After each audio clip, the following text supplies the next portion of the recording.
So what companies aren't looking at is the long term. They're not thinking about that. And there's specific neuroscience-based reasons why they don't, and we can go into it.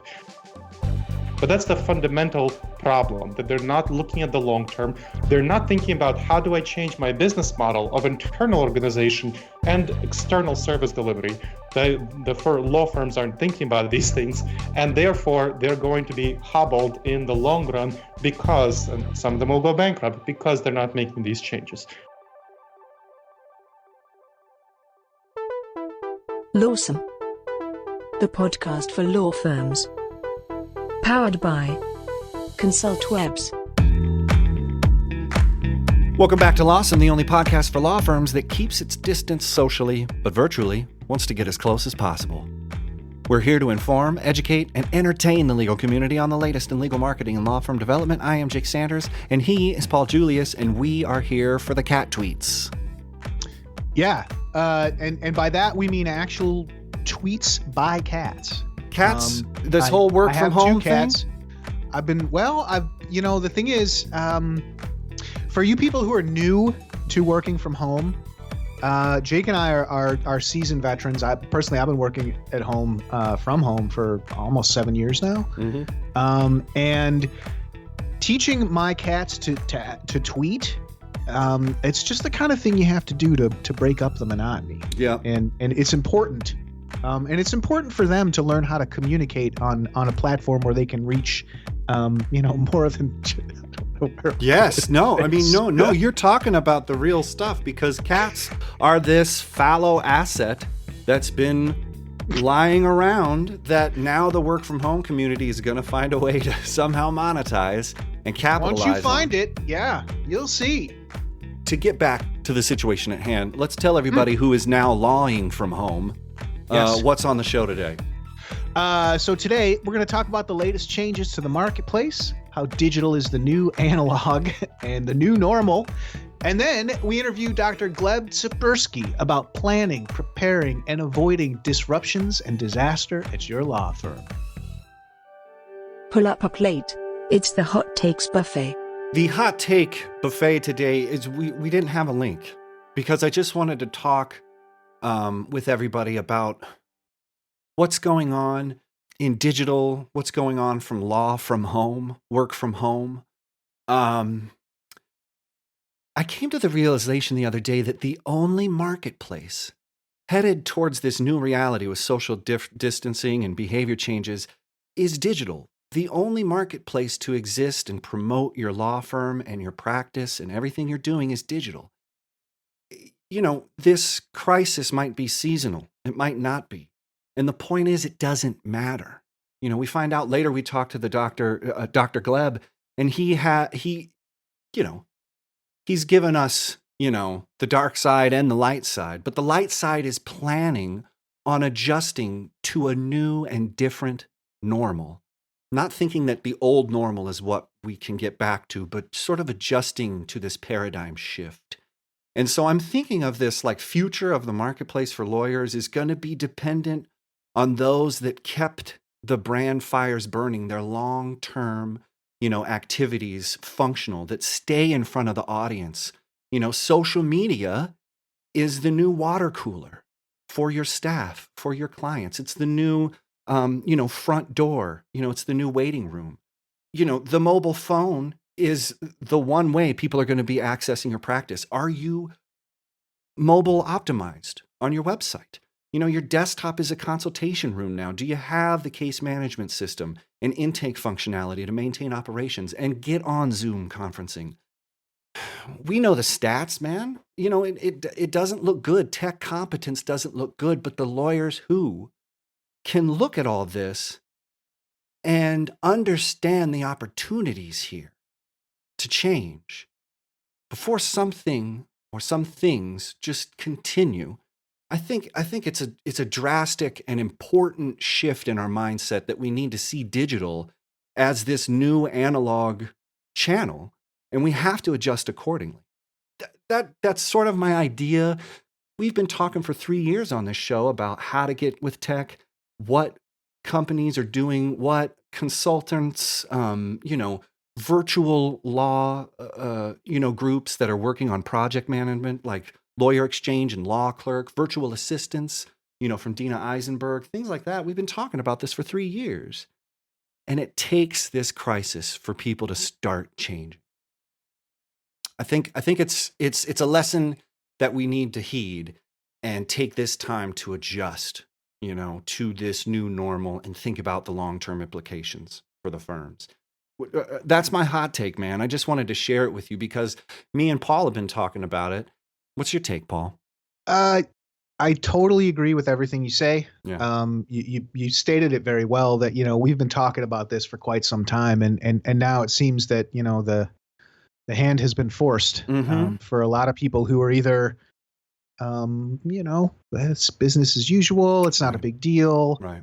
Oh, it'll never happen to me. Right. Or we've always done it this way. I think this is probably the end of that. Yes. For better or worse. Right. But there is a new reality that we're going to be looking at here. I think that there's some things that people just aren't going to want to go back to, and it's hard to predict what those things are. I can't sit here and say, oh, everyone's going to be video conferencing. I think people are going to be much more aware of physical contact, things like that. So I can't, but I'm this isn't my area of expertise, so I can't really say that. But what I do want to say with regards to all of this is there's a lot of hype. There's a lot of changing information, and by the day, by the minute, sometimes by the hour. Yeah. It's important, obviously to if someone says stay inside, that's probably good information to follow. Pretty key. But what I'm saying is, and Dr. Saperski goes into this later, take a little time and, try and digest some things before you start making big decisions. And I brought this up before. One of my favorite when I was more of a manager, one of my favorite things was it was this Navy SEAL saying that, this Navy SEAL lieutenant said that whenever someone came to him with a decision, he said, how much time, when do you need an answer? How much time do I have? Right. Because it does make a difference. It does matter that, someone needs to know in 5 minutes as opposed to 5 hours.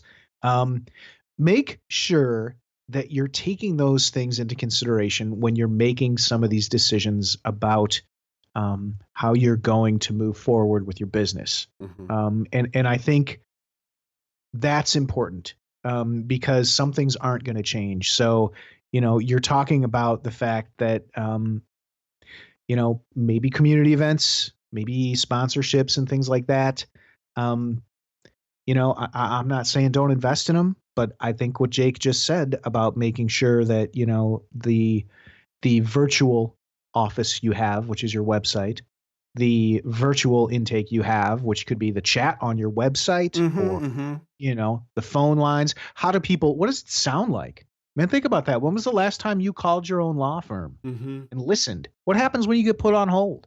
That whole experience now is going to be the entire experience. And it may not be something that you can be like, well, whatever, pretty soon it's not going to matter anyway. I think this is going to matter for some time, and get it online, but take your time. Okay. Make sure that these decisions that you make are not going to put you in a worse place down the road. Yeah. And my thing is how long it takes entities to change. The Titanic could have just moved a little, just turned around just a little. But when you realize the size of a craft is the main thing on turning it around, that's the main barrier. While the world can change and pivot by the second, we are unable to. So I think there is this push and pull that needs to be assuaged by the conceptualization and perception of yourself in the future, which is uncertain now, but what you should be focusing on, just like what Paul is saying is what parts of this experience are going to be changed and forever, and just sort of embracing that and thinking, how can I take the next step and make it possible? We have advice from an amazing expert who has advised national companies of giant sizes internationally about how to avoid and plan, how to plan and avoid disasters to businesses. And this podcast has so many resources: case management, intake, law firm development, personal development, a lot of assets here for you completely to use and to help you gain insight and then to set it in the right steps. But coming up, the doctor outlines how you need to think a three-part method of perspective that turned into a 5-part method, which I was very excited about. But ways that you can think and that you can control the that anxiety that comes from the high stress decision making. Do you need it now? Do you need it soon? Or do you need it tomorrow? So let's help the audience unpack some of this and have an expert talk to them. And if you guys have any questions about going remote or what it's like working remote, talk to me and Paul. We're here completely free to talk about what it's like, some of the mental barriers as staff, come up against in remote things, how a chat can turn really sour fast. You're just like, is that an okay or is it an okay or is it okay? Fine with a lowercase f is a lot different than fine with a capital F. Yeah, and calling people bro is bad. I mean, it depends. Well, depends. Yeah. Anyway, there's a different level of harassment, I think, that Jake and I have gotten into. Where's the files, bro? But anyway, a lot of things here, but a lot of experts and a lot of help from a community that wants the best for the marketplace. We're here for you. Dr. Gleb is here. Lawsome is here, and these cat tweets are here. Meow. Yeah. And folks, just before we head off to the interview here, we do want to say, we've met some of you in person. We've interacted with some of you on Twitter. We're grateful for all our audience. So just look out for each other, okay? Take care. And now, for a Lawsome interview. Dr. Gleb Saperski is the CEO of Disaster Avoidance Experts. By helping clients address potential threats, seize unexpected opportunities, and resolve persistent personnel problems, Gleb is on a mission to empower leaders and organizations to think decisively, plan ahead, and avoid business disasters. It couldn't be better timing that he's on the show today. Doctor, welcome to Lawsome. Thank you so much, Paul and Jacob. It's a pleasure to be on. So let's give the listeners a rundown. What does Disaster Avoidance Experts do? I mean, it's pretty much in the name. And how did you get started in this line of work? Well, okay, I'll start with the last one first and we'll build my way back to what we do. Yes. Well, I actually got started in this because when I was a kid, my parents, like everybody else, they followed their gut, followed their intuition. That's the typical advice we get for how to do things, make our decisions. Unfortunately, their gut often disagreed with each other. So when let's say my mom, she liked to buy nice clothing. And so she'd go out and buy $100 sweater. And then she'd come home and my dad was kind of a cheapskate. So he'd yell at her and say, no, sweater should be worth over $20. And then they go at it and, go into it and bring up other things. And already as a kid, that kind of impacted me. That felt bad to see my parents fighting over stupid things that I already as a kid saw were stupid and weren't really helpful. They weren't changing behaviors. Yeah. Now, the worst time was when my dad, so he was a real estate agent, and he worked based on commissions. So he had variable income. And during about a 6-month period, he made a lot of money, but he hid it from my mom, told her he made very little money, probably he didn't want her to spend it on sweaters. And then he actually bought an apartment elsewhere and leased it out. In a couple of years, my mom found out, and she was very pissed, very upset, very angry. She really felt she couldn't trust him with monetary questions, so important after that. So she ended up kicking him out of the house. He had to live in that apartment that he bought Oh, there you go. for himself. Okay. Eventually, they reconciled, and he moved back in. But during that period of a few months when they were separated, I just lived with my mom. I saw my dad rarely, and that very much impacted me and just really hurt. So just seeing the kind of damage that comes because people make bad financial decisions really impacted me as a kid. And nobody sits us down. Nobody sat me down and said, "Hey, kiddo, here's how you make good decisions and bad ones. Don't do the bad ones, make the good ones." I wasn't taught that in school. I wasn't taught that in college or in graduate. It's what I went to graduate school to learn this eventually. But anyway, so after college, I decided that, hey, I need to learn this. How do you make good decisions? So I started studying this topic and reading about it. There's very little stuff available in the popular literature that's not kind of the BS of go with your gut, follow your intuitions. Right. And so I ended up going to graduate school. I became a cognitive neuroscientist and behavioral economist. And at the same time, I did consulting, coaching, training, and speaking. So I've been doing consulting, coaching, training, and speaking on decision-making, risk management, effective planning for the last 20 years, as well as doing research in academia for 15 years or so. So that's what Disaster Avoidance does. It's a training, consulting, coaching company that has of 6 people, where I'm the CEO, that does specifically helping leaders and organizations make better decisions, manage risks, stuff like the COVID-19 pandemic. I'm getting a lot of calls right it's now. a topical Yes, thing. So I mean, given this chaotic environment where paradigms are shifting daily, I mean, hot takes are quantum shelf life. I mean, you have a take on something and instantly it changes.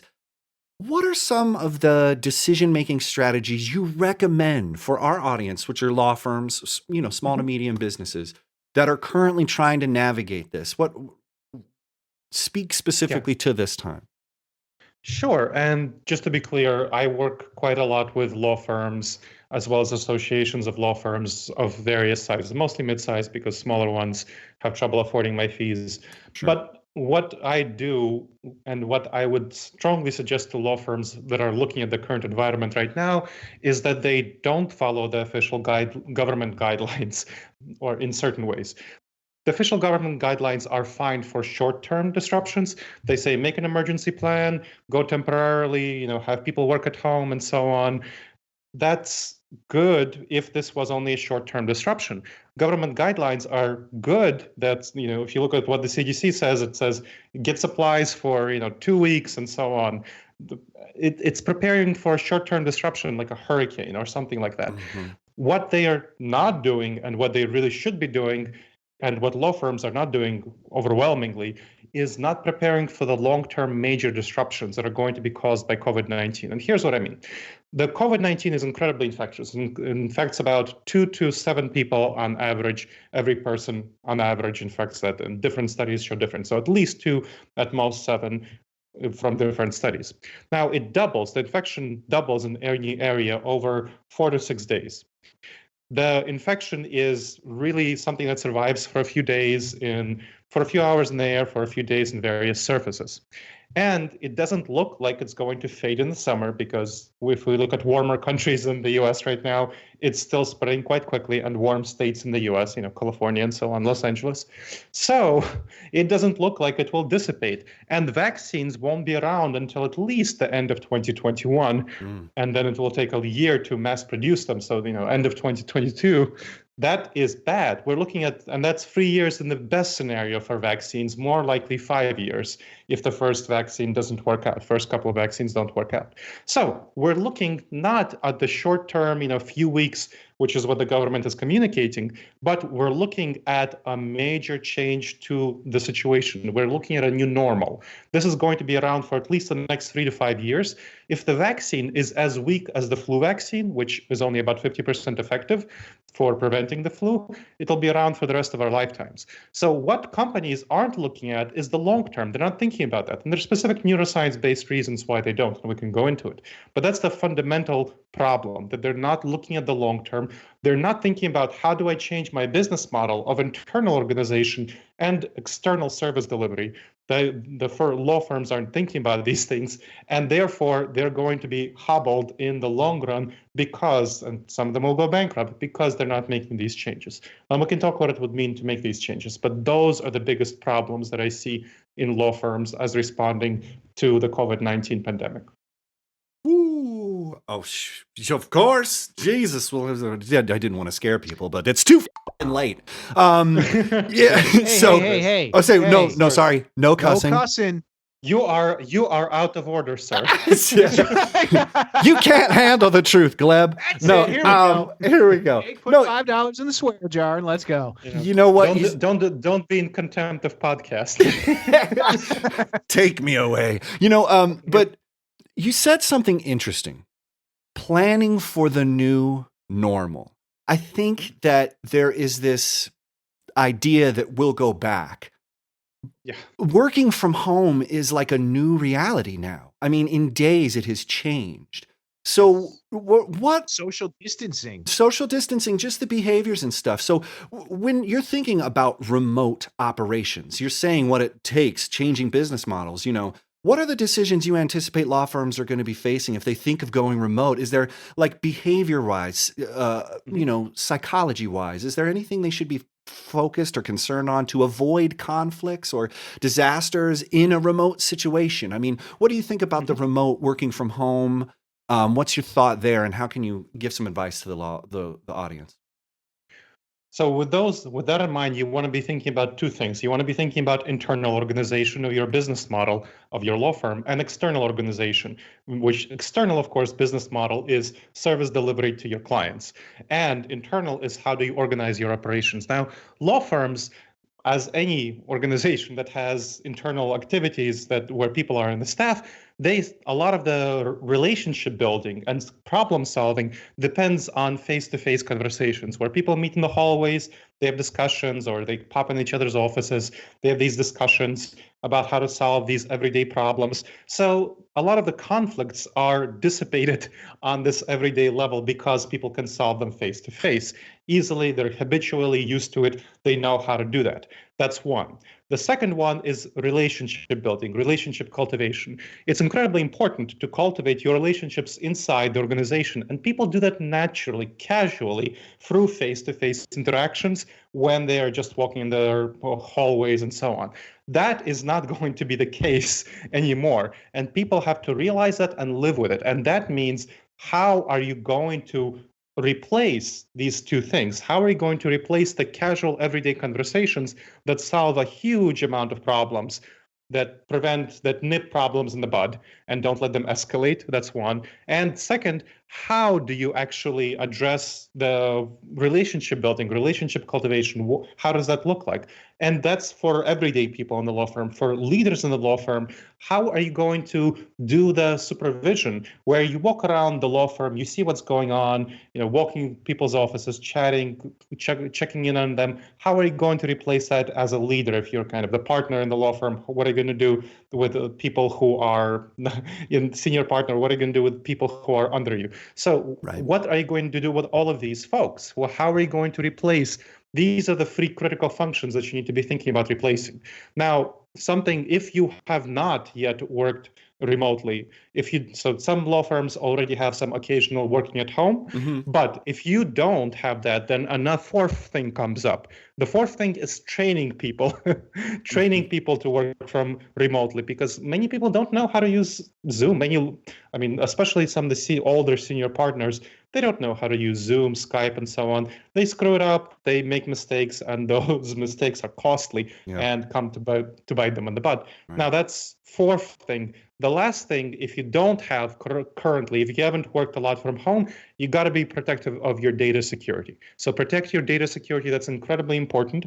And there are going to be a lot of hackers who are going to be looking to exploit loopholes in data where you have to send data, of course, when you're working from home. So that's going to be another thing that you want to be thinking about. So those 5 things, and the last 2 things that are especially applicable to people whose law firms don't have practices of working from home. So those are internal, and that's only internal considerations. Externally, you got to be thinking about how will you serve your clients. One of the client service activities, of course, is relationship building, relationship cultivation. Face-to-face, clients are used to working face-to-face with lawyers. There's that trusted advisor relationship, which is incredibly important. How are you going to replace that trusted advisor relationship in the context of social distancing? How will you maintain that? How will you cultivate those relationships? That's the most fundamental thing. For service providers like lawyers, it's much more important to be trusted than anything else. That's the fundamental baseline for working with your clients, because your relationship with them depends on trust. So how will you maintain and cultivate that trust if you're not doing it face to face? And of course, how will you deliver your advice? How will you deliver your products, whatever your deliverables are? How are you going to deliver that if they're not face to face? A lot of the lawyers, when they deliver their products, that's a presentation, discussing a presentation or individual face-to-face consultation where you can study the person's bodily reactions to what you're saying and adjust your advice and have this back and forth. It's much more awkward to do this online if you're not used to it and you're not trained for doing this. So you got to be thinking about this as well. Yeah, and that's that's going to be a tough one for lawyers to overcome. And I don't know that I have an answer. Maybe we can go into it for a minute here, but Jake and I, we were going through the Clio law firm survey, and they go through all these different questions, whatnot. But the one thing that they asked legal consumers is with regards to communicating with the law firm, overwhelmingly, people across every demographic, millennials, Gen X, boomers, whatever, when it comes time to actually discuss the details of their case, overwhelmingly, they want to do it in person, face to face. And to me, I think this is like the biggest hurdle that somehow needs to be overcome. And part of it is on the consumer side. And that may be a little bit easier now that people are like, hey, in person, it could be a little complicated now. But at the same time, I think there is, like you were saying, that trust. It's hard to talk to somebody over the phone about, with a lot of our clients, people are talking about the worst experience of their lives or their relationships falling apart. That's hard to do over the phone, and I don't know if you have any thoughts on that. I think it's hard to do over the phone, and you should never do it over the phone. You should always do it over video conference. That is if you're going to do it, you need to do it over video conference, and that means you need to learn about the various aspects of how to do video conferencing well and engage in effective video conferencing. So that is going to be something that you need to learn about. I would actually handle the internal organization first before handling the external, because the internal organization, if you don't handle that effectively, you're not going to have the basis that you need for external organizational work. So I would still, to the extent that you can, try to do in-person meetings with clients if they are willing to do that, and slowly move to online meetings. Because right now, you need to handle your internal organization first. That's what you have much more control over. And internally, you can then practice various ways of interacting, video conferencing and so on, before you shift to client-facing activities that are going to be by video conference. A number of your clients will already naturally want video conference, and that's great. So to totally offer them to do video conference, encourage them to do video conference. But if they do want face-to-face, don't strongly push back at this, because you likely are not very good at doing online video conferencing right now. You got to practice that internally in safe spaces where, you might piss off your colleague, right? But it's not going to be nearly as bad as if you piss off your client.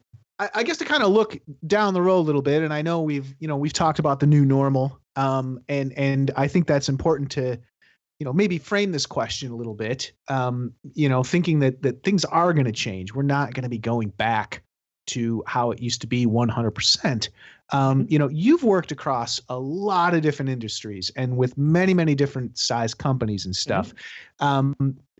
After some of these disasters, and it could also be, I say disaster, and we're kind of looking at, I think people immediately think earthquake or something, but, there's management disasters as well. There's business decisions, stuff like that. I guess what I want to know is, is there one thing that people wish they would have done after the fact? Like, is there a common regret or something that you hear on the regular? People are like, oh man, I wish we would have done this. What people really wish they would have done is make sure that in advance they would have had a system of with being able to detect disasters. That is something incredibly important because right now a lot of people are saying, hey, the COVID-19 pandemic is a black swan. What does a black swan mean? Well, it means an unknown unknown. It couldn't have been predicted. That's BS. This is not absolutely not the case. There are lots of people who are saying that, hey, we need to watch out seriously for a pandemic. We're not prepared. There's going to be many pandemics coming out in the future, just like there have been, a few coming out in the last few years, swine flu and avian flu and so on. It will come out and we need to be prepared for it.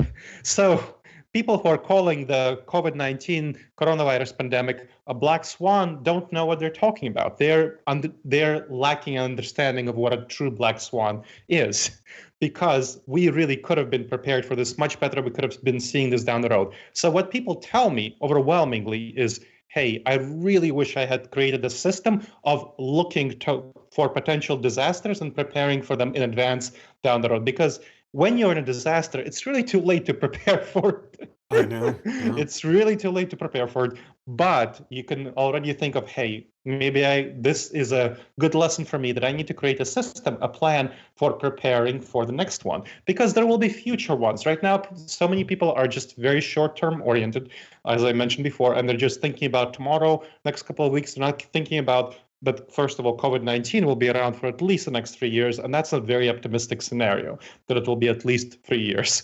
Optimistic, again, super optimistic. That's the optimistic scenario.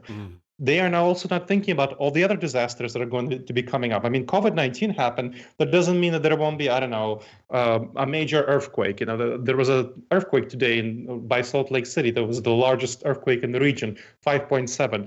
That was bad, but there could be much worse situations, and something that, what if there's a major blackout, huge blackout, a lot of generators are blown, what happens then? Or what if there are fires? Fires in California will happen this summer, most likely, as they have happened every year. How will that combine with the COVID-19 pandemic? And how will you manage as a law firm with that sort of situation? So you want to be as prepared for disasters as you reasonably can by looking ahead for potential disasters, scanning your environment effectively, and preparing for them effectively. So that's what people tell me. Yeah. And so you're saying, I mean, we're all sort of in the middle of this. And you're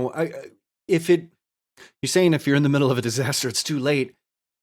What is the one piece of advice that you could give our listeners? Something they can start doing today, right now, that will help them make better decisions or ensure that their practice will be there tomorrow. What's just this one piece that you got, Doc? Well, just to be very clear, it's too late to prepare for disaster when you're in the middle of a disaster, but it's not too late to make good decisions about how you cope with a disaster in the middle of disaster. And the one piece of advice I would give listeners to help make better decisions for the law firm, to make sure that it stays around, is think about the long term. Think about the freaking long term. I said this thing will be around for the next 3 to 5 years. The vast majority of law firms that I'm seeing right now are preparing for it to be around in the next few weeks, or maybe until end of the summer. That is bad. That's a terrible preparation strategy, because you're not coping with it being the new normal. You're not changing your internal organizational business model. You're not changing your external organizational business model. But if you do that, if you are thinking about the long term, focusing on the long term, changing it for the long term, you will not only be around tomorrow, you will also get all the clients of the other law firms that are not realizing they should be thinking about the long term, that are going to be hobbled, they'll go bankrupt, and you will seize market share and you will get their clients. So be also prepared for that. If you're orienting toward the long term, you are going to have the competitive advantage over other law firms, and you want to be prepared for that as well. I dig what you're saying, and I think it's a really great point. You do, and the problem is that if you don't think of these things in advance, this is something I tell my kids. When you have the time to make a plan, even if it's about something unpleasant, a situation you don't want to be in. When you are in that situation, a lot of times the best options are off the table because it's too late. And that's unfortunate. But I guess, something I see a lot now, and we were joking about toilet paper and stuff before we got on the air, but there's a lot of people who are, panicked. I mean, just like Yes. really, they're not in a good place. And if you're in a constant state of fear, you're not in a spot where you can make good decisions either. So Sure. I guess, you're talking about, well, consider the ramifications of this. And if there's, this on top of this, and what's going to happen 4 years from now, you know, constantly thinking of a disaster after disaster. I mean, I realize that's your job, but these worst case scenarios for, a business, it can be daunting. It can be taxing. It can be tough. It's, these are subjects we don't like to have to discuss, but at the same time, we see this playing out in the media now, that you can overdo it. You can go too far with it. So is there, do you have is there a way to look at these things rationally and not get kind of carried away with fear and hysteria and stuff that we see happening so much? I think the idea is resilience. Like how can we keep resilience during this? I mean, we got to be positive, Sure. So I think from a law firm perspective, think about it this way. It's like you're securing counsel before you're getting sued. Nice. Well said. You don't want to be in the position of being sued and then rapidly rushing to figure out what is the best law firm in town for you for this specific case, because you're panicking. You're calling the first one that you'll find in the yellow pages, and you're probably not going to make the right choice. You never want to be in that panicked state. And that is the beauty of looking ahead and preparing for the situation. Because if you do look ahead and you prepare for the situation, it's like you secure legal counsel in advance. You don't have to panic, you don't have to worry, and you know that you can rely on the legal counsel, on the equivalent of the plan that you created and the scouting that you're doing for potential disasters to address these problems in advance and take care of them and have a plan in the situation that you can address whatever's happening in the moment and not be panicked. Because if you have a plan, then you're not panicking. You're just following your plan. You're executing, you're implementing. In a similar way, if you have a legal strategy and legal counsel, you're going to follow that legal strategy and you're going to execute on it. Man, I love it. I know this is really important, and the timing couldn't be better for this interview. And you have so many different perspectives on this that I am just really appreciative of. And I know that our audience would love to learn more. How can they find you and learn more about you, Doctor, on the internet? Well, my book on this topic about making the best decisions, risk management, strategic planning is called Never Go With Your Gut, How Pioneering Leaders Make the Best Decisions and Avoid Business Disasters. And it talks about law firms and, of course, other sorts of organizations. They can find me online on disasteravoidanceexperts.com. Again, disasteravoidanceexperts.com. There's blogs, videocasts, podcasts, decision aids, guides, manuals, coaching, consulting, and training of various sorts. Especially check out disasteravoidanceexperts.com/subscribe for a free 8 video-based module course on making the wisest decisions in all sorts of situations and preparing for disasters. So again, the Wise Decision Maker course, disasteravoidanceexperts.com/subscribe, course of 8 video-based modules, and it's free. Finally, I'm very active on LinkedIn, so connect with me there. Dr. Gleb Saperski, Gleb Saperski, and I'll be happy to answer any questions that you have about what I said on this podcast. 5 questions we ask everyone. Number 1, what was the last book you read? Okay. I'm looking at, this was a book on leadership storytelling. I don't remember the exact title, but basically how to tell effective stories in a leadership position and in order to influence and inspire your followers. Nice. Number 2, what is your favorite place? My house. I really like my house. I'm very comfortable here and I really enjoy it. Nice. Excellent. Number 3, what sites, blogs, newsletters, or podcasts do you regularly check in with? I have a Feedly, which is a site that combines a lot of venues, and it has news from a whole bunch. I like reading most, so it has news from a whole bunch of sites spanning from the left to the right. So on the right, it has the National Review, the Washington Examiner. On the left, it has Politico, Vox, Neutral. It has USA Today, AP, Reuters. So I would like to make sure that I get my sources of news from a number of sites. Oh, man, is balanced. Yeah, All right, totally. number 4. If you were stranded on a desert island and could only pick one condiment to take with you, what would it be? Great question. I think Thai peanut sauce. That has both protein and deliciousness. Man, Smart. he's talking about flavor and nutrition. I love Very it. smart. Yeah, it's a philosophy everybody should live by. All right, last one. Number 5. After a long day or a long week at work, how do you relax and unwind? Science fiction. I really enjoy science fiction. It takes me outside of myself and takes me into a different world, literally and figuratively. For show notes, links, and info, go to thelawsomepodcast.com or follow us on Twitter or Facebook. Be sure to leave us a review and rating in iTunes or wherever you find the you listen to. Until next week, stay lawsome.